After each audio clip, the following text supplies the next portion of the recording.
Hello friends, நம்ம இன்னைக்கு 7th February 2023 afternoon நடந்த TNTET paper 2 maths questions ஓட part 2 வீடியோ தான் பார்க்க போறோம். Question number 281. If x plus y the whole square is equal to x square minus 16x plus 64, then find y. இப்போ அந்த கொடுத்திருக்க ஈக்குவேஷன் வச்சு y ஓட மதிப்பு என்னன்றதை கண்டுபிடிக்க சொல்லியிருக்காங்க.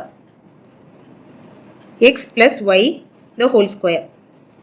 ரைட் சைடு இருக்க எக்ஸ்பிரஷன் என்ன? x square minus 16x plus 64. இப்போ இங்கே பார்த்தீங்கன்னா 64 எப்படி எழுதலாம்? 8 ஸ்கொயர்னு எழுதலாம். இங்கே சென்டரில் இருக்க டேர்ம் வந்து என்ன வருது? 2 into 8 into x. இங்கே என்ன இருக்குது? ப்ளஸ் இங்கே மைனஸ் எக்ஸ் ஸ்கொயர். ஸோ அது என்ன ஃபார்மில் இருக்குது? X minus 8 the whole square. இப்போ இது ரெண்டு ஈக்குவல்னு அவங்க கொடுத்துட்டாங்க. இப்போ இதை வச்சு நம்ம என்ன சொல்லிடலாம்? Plus y is equal to minus 8. இப்போ y is equal to minus 8. Option A.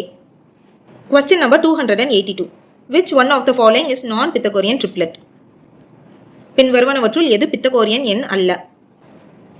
இப்போ நம்ம ஆல்ரெடி பல தடவை பார்த்துட்டோம். லாங்கஸ்ட் சைடோட square is equal to the sum of the squares of the other two sides. இப்போ ஃபர்ஸ்ட் ஆப்ஷன் பாருங்கள், இதில் லாங்கஸ்ட் சைடு வந்து 5. 5 ஸ்கொயர் வந்து இஸ் 25. இது வந்து மீதி ரெண்டு நம்பர்ஸோட ஸ்கொயர்ஸோட சம்முக்கு ஈக்குவலான்னு பார்ப்போம். 3 and 4 இது ரெண்டோட ஸ்கொயரை ஆட் பண்ணணும். 9 plus 16 that is equal to 25. So ஈக்குவலாக தான் இருக்குது. ஸோ இது ஒரு Pythagorean triplet. Next option B பாருங்கள், ரெண்டு சின்ன நம்பர்ஸோட ஸ்கொயர்ஸை ஆட் பண்ணுறோம். 5 square plus 12 square 25 plus 144 is 169. இங்கிட்டு லாங்கஸ்ட் சைடோட ஸ்கொயர் என்ன? 13 ஸ்கொயர் இஸ் 169. ஸோ ஈக்குவலாக தான் இருக்குது. ஸோ இதுவும் ஒரு பித்தகோரியன் ட்ரிப்ளெட் தான். நெக்ஸ்ட் ஆப்ஷன் சி 7 24 ரெண்டையும் ஸ்கொயர் பண்ணி ஆட் பண்ணுறோம். 49 ப்ளஸ் 576 என்ன வரும்? 625. ரைட் சைடு வந்து 25 ஸ்கொயர் இஸ் 625. ஈக்குவலாக தான் இருக்குது. ஸோ இதுவும் ஒரு Pythagorean triplet. Next option D 4 square plus 5 square 16 ப்ளஸ் 25 இஸ் 41. ரைட் சைடு வந்து 12 ஸ்கொயர் 144. ஸோ இது ரெண்டும் it is not equal. So option D தான் it is not a Pythagorean triplet. Option D. 283. The angles having one common arm, one common vertex, no common interior are called. ஒரு பொதுவான கதிர், ஒரு பொதுவான உச்சி, பொதுவான உட்பகுதி இல்லை எனில் அவை, இங்கே வந்து நம்ம கேர்ஃபுல்லாக பார்க்கணும். என்னென்னா the angles having one common arm. இப்போ இந்த ரெண்டு ஆங்கிள்ஸையும் எடுத்துக்குவோம். இந்த ரெண்டு ஆங்கிள்ஸ்க்கும் பார்த்தீங்கன்னா ஒரு காமன் ஆர்ம் இருக்குது, ஒரு பொதுவான கதிர். ஸோ இதான் வந்து அந்த பொதுவான ஆர்ம். நெக்ஸ்ட்டு அந்த ஆங்கிள்ஸ்க்கு ஒரு காமன் வேர்டெக்ஸ் இருக்குது. ஸோ இதான் அந்த common vertex. Next no common interior. இதுக்குரிய இன்டீரியர் வந்து வேறு, இதுக்குரிய இன்டீரியர் வந்து வேறு. ஸோ டிஃப்ரெண்ட்டாக இருக்குது. இந்த மாதிரி இருந்துச்சுன்னா இந்த ரெண்டு ஆங்கிள்ஸ் என்னன்னு சொல்லுவோம்? அட்ஜசன்ட் ஆங்கிள்ஸ், அடுத்தடுத்த கோணங்கள் அப்படின்னு சொல்லுவோம். இதான் வந்து அட்ஜசன்ட் ஆங்கிள்ஸோட definition. Option A. Question number 284. ஒரு சாய் சதுரத்தின் மூலை விட்டங்கள் 30 சென்டிமீட்டர் மற்றும் 16 சென்டிமீட்டர் ஒன்றுக்கொன்று செங்குத்தாக இரு சமக்கூறிடும் எனில் அதன் சுற்றளவு. இப்போ ஒரு சாய் சதுரம், சாய் சதுரம்னா ராம்பஸ், ராம்பஸோட எல்லா சைட்ஸும் ஈக்குவலாக இருக்கும். அவங்க இங்கே பேசியிருக்கிறது வந்து டயக்னல்ஸை பற்றி. ஒரு டயக்னலோட லென்த் வந்து என்னது? 30 சென்டிமீட்டர்னு சொல்லிட்டாங்க. இன்னொரு டயக்னலோட லென்த் வந்து 15 சென்டிமீட்டர் அப்படின்னு சொல்லிட்டாங்க. இது ரெண்டும் ஒன்றை ஒன்று செங்குத்தாக இரு சம கூறிடும். இருக்க ஆங்கிள்ஸ் என்ன இருக்கும்? 90 டிகிரி.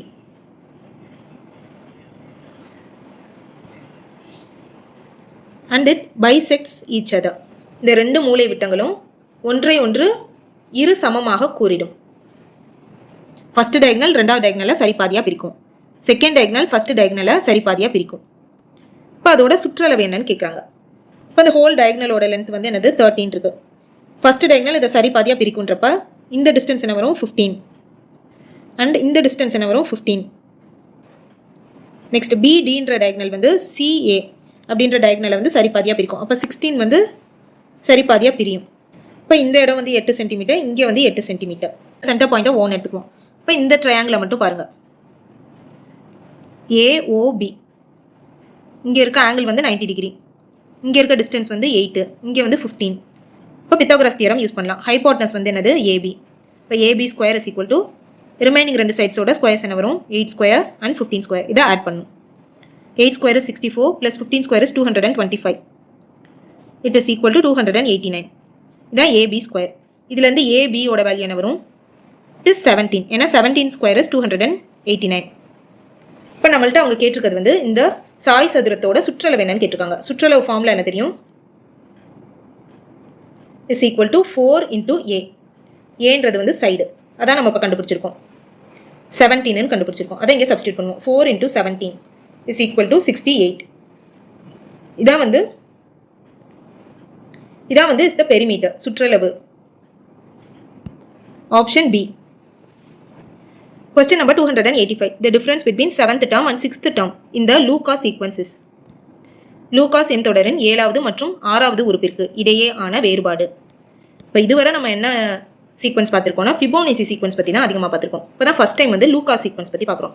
லூகாஸ் சீக்வன்ஸ்னா ஃபிபோனேசி சீக்வன்ஸ் மாதிரியே தான், ஆனால் ஒரே ஒரு சேஞ்ச். லூகாஸ் சீக்வன்ஸோட ஃபர்ஸ்ட் நம்பர் என்னன்னா 2, செகண்ட் நம்பர் என்னன்னா 1. அதே இது ஃபிபோனேசி சீக்வன்ஸில் ஃபஸ்ட்டு ரெண்டு நம்பர்ஸுமே 1 1 இருக்கும். இப்போ மற்ற ப்ரொசீஜர்லாம் அதே மாதிரி தான். இந்த ரெண்டு நம்பர்ஸையும் ஆட் பண்ணோன்னா தேர்ட் நம்பர் கிடச்சிடும் 3. Next 1 + 3 is 4. 3 + 4 is 7. 4 + 7 is 11. 7 + 11 is 18. 11 + 18 is 29. So இந்த மாதிரி போயிட்டே இருக்கும். இங்கே தான் ஒரு கன்ஃபியூஷன் வரும். என்னென்னா ஃபஸ்ட் இந்த 2ன்ற நம்பர் வந்து என்னென்னா L0ன்னு மென்ஷன் பண்ணியிருப்பாங்க. Next number L1, L2, L3, L4, L5, L6, L7. So இங்கே வந்து ஃபஸ்ட்டு டேர்ம்ன்றதை எதை மென்ஷன் பண்ணுவாங்கன்னா 1 தான் மென்ஷன் பண்ணுவாங்க. இதான் வந்து லூகாஸ் தியரமோட ஃபஸ்ட்டு டேர்ம். இப்போ இதை வச்சு பார்க்குறப்ப 7th டேர்ம் என்னது இஸ் 29. 6th டேர்ம் வந்து இஸ் 18. இது ரெண்டுக்கான டிஃப்ரென்ஸ் தான் பார்க்கணும். டிஃப்ரென்ஸ் பார்த்தோம்னா it is 11. So option C. Question number 286. Ramu's total income is 90,000. He spent 70% of his total income. Find the amount saved by him. இப்போ ராமுவோட total income வந்து rupees 90,000. அதில் 70% வந்து அவர் ஸ்பெண்ட் பண்ணிடுறாரு. Find the amount saved by him. இப்போ மொத்தம் 100%ல் 70% வந்து செலவழிச்சிட்டானா மீதி 30% தான் சேவிங்ஸ். இப்போ நம்மள்ட்ட சேவிங்ஸ் அமௌண்ட் வந்து என்னன்றதான் கேட்குறாங்க. இப்போ 30% ஆஃப் 90,000. இதான் வந்து ராமு சேமித்த தொகை. பர்சன்டேஜ் எப்படி எழுதுவோம்? 30 divided by 100. ஆஃப்னா இன்டூ 90,000. இப்போ ஜீரோஸ் வந்து கேன்சல் ஆகும். 9 into 3 is 27. 27,000 தான் வந்து ராமு வந்து சேவ் பண்ண amount. Option C. Question number 287. The smallest Pythagorean triplet having 8 as one of the numbers is 6, 8, 10. So 8ன்ற நம்பரை வந்து மெம்பராக வச்சிருக்க பித்தகோரியன் ட்ரிப்ளெட்ஸ் என்னென்ன வரும்னா 6, 8, 10 அண்ட் 8, 15, 17. இந்த ரெண்டு ட்ரிப்ளெட்ஸில் ஃபஸ்ட்டு ட்ரிப்ளெட்ஸ் இருக்க நம்பர்ஸ் ஆட் பண்ணோன்னா we get 24. அண்ட் 8, 15 அண்ட் 17 இந்த 3 நம்பர்ஸையும் ஆட் பண்ணோன்னா 14 வரும். இதை வச்சு நம்ம என்ன சொல்லலாம்?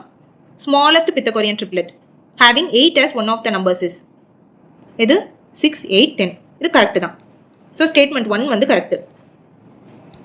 நெக்ஸ்ட் ரீசன் வந்து ABC is a Pythagorean triplet if A is equal to m square minus n square, B is equal to 2 into mn and C is equal to m square plus n square. இதுவும் வந்து correct தான். இன்னும் ஃபர்தராக வந்து இதில் வந்து என்ன use பண்ணுவோன்னா mn வந்து are positive integers and m வந்து is greater than n and m and n வந்து are coprime numbers and both should not be odd numbers அப்படின்றது வந்து ஒரு ஸ்டேட்மெண்ட். இப்போ இந்த ஃபார்முலாஸ் யூஸ் பண்ணி வந்து நம்ம வந்து பித்தகோரியன் ட்ரிப்ளெட்ஸை வந்து கண்டுபிடிப்போம். இப்போ ரீசன் ஸ்டேட்மெண்ட் வந்து கரெக்ட். ஆனால் இந்த அசர்ஷன் ஸ்டேட்மெண்ட்டுக்கு கரெக்டான ரீசனா அப்படின்னு கேட்டால் கிடையாது. இதை வச்சு நம்ம வந்து பித்தகோரியன் ட்ரிப்ளெட்ஸ் வந்து தான் கண்டுபிடிக்க முடியும். ஆனால் அதில் வந்து smallest Pythagorean triplet having 8 as one of the numbers is 6, 8, 10 அப்படின்ற ஸ்டேட்மெண்ட்டை வந்து நம்ம வந்து கண்டுபிடிக்க முடியாது. ஸோ ரெண்டும் அசர்ஷன் ரீசன் ரெண்டுமே கரெக்டு தான். ஆனால் R is not the correct explanation for A. Option B. கூற்று மற்றும் காரணம் ஆகிய இரண்டும் சரி. ஆர் ஆனது ஏக்கு சரியான விளக்கம் அல்ல. இப்போ question number 288. The exponential form of 4 power 3 divided by 4 power 7 the whole power 5 into 4 power minus 6 ஓட வேல்யூ என்னன்னு கேட்குறாங்க. 4 power 3 divided by 4 power 7. Base 4ன்றது சேமாக இருக்குது, இடையில டிவிஷன் வந்துருக்கு. அப்போ பவர்ஸை சப்ராக்ட் பண்ணுவோம். 3 minus 7 the whole power 5 into 4 power minus 6 is equal to 4 power 3 minus 4 is minus 4. The whole power 5 into 4 power minus 6. 4 power minus 20 into 4 power minus 6. இப்போ base 4ன்ற சேமா இருக்கு இடையில மல்டிப்ளிகேஷன். அப்போ பவர்ஸை ஆட் பண்ணுவோம். 4 power minus 20 plus minus 6, that is minus 6. This is equal to 4 power minus 26. எங்க இருக்கு option D. Question number 289. In an ungrouped frequency distribution, the value of the item having maximum frequency is taken as வகைப்படுத்தப்படாத நிகழ்வெண் பரவலில் மிகப்பெரிய நிகழ்வெண்ணை பெற்றுள்ள உறுப்பின் மதிப்பு. Ungrouped frequency distributionல the value of the item having maximum frequency. Maximum frequencyனா என்னன்னா எந்த ஒரு number வந்து அதிகமான டைம்ஸ் வந்து ரிப்பீட் ஆயிருக்கு. இப்போ அதிக டைம்ஸ் ரிப்பீட் ஆன ஒரு நம்பர் மேக்ஸிமம் ஃப்ரீக்வன்சி இருக்க நம்பர் என்ன சொல்லுவோம்? மோடுன்னு சொல்லுவோம். ஏன்னா மோடோட டெஃபினிஷனே அதான். எந்த நம்பர் வந்து அதிகமான டைம்ஸ் ரிப்பீட் ஆயிருக்கோ அதான் mode. So option A. Question number 290. How many tangents can be drawn from a point inside the circle? வட்டத்தினுள் உள்ள ஒரு புள்ளியிலிருந்து வட்டத்திற்கு எத்தனை தொடுகோடுகள் வரையலாம்? வட்டத்துக்கு மேலே ஆன் த சர்க்கிள் ஒரு பாயிண்ட் இருந்துச்சுன்னா அது வழியாக ஒரே ஒரு டேஞ்சன்ட் வந்து வரையலாம். டேஞ்சன்ட்டோட டெஃபினிஷன் என்ன? a line that touches the circle at only one point. இப்போ ஒரே ஒரு பாயிண்டில் தான் டச் ஆகுது. சர்க்கிள் மேலே இருக்க ஒரு புள்ளி வழியாக ஒரே ஒரு தொடுகோடு தான் வரைய முடியும். சர்க்கிளுக்கு வெளியே இருக்க ஒரு புள்ளி வழியாக அந்த சர்க்கிளுக்கு 2 தொடுகோடுகள் வரையலாம். அதே இது சர்க்கிளுக்கு உள்ளே இருக்க ஒரு பாயிண்ட் வழியாக தொடுகோடுகள் வந்து வரைய முடியாது. சீக்கண்ட் லைன் தான் வரைய முடியும். இப்போ இந்த புள்ளி வழியாக ஒரு கோடு வரைஞ்சோன்னா அது வந்து இந்த சர்க்கிளை வந்து 2 பாயிண்டில் டச் பண்ணும். ஸோ இந்த மாதிரி டச் பண்ணால் அதை வந்து சீக்கண்ட் லைன்னு சொல்லுவோம்.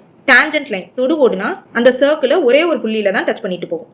சர்க்கிள்குள்ளே இருக்க ஒரு புள்ளி வழியாக அந்த சர்க்கிளுக்கு டேஞ்சன்ஸே வரைய முடியாது. No tangents. Option C.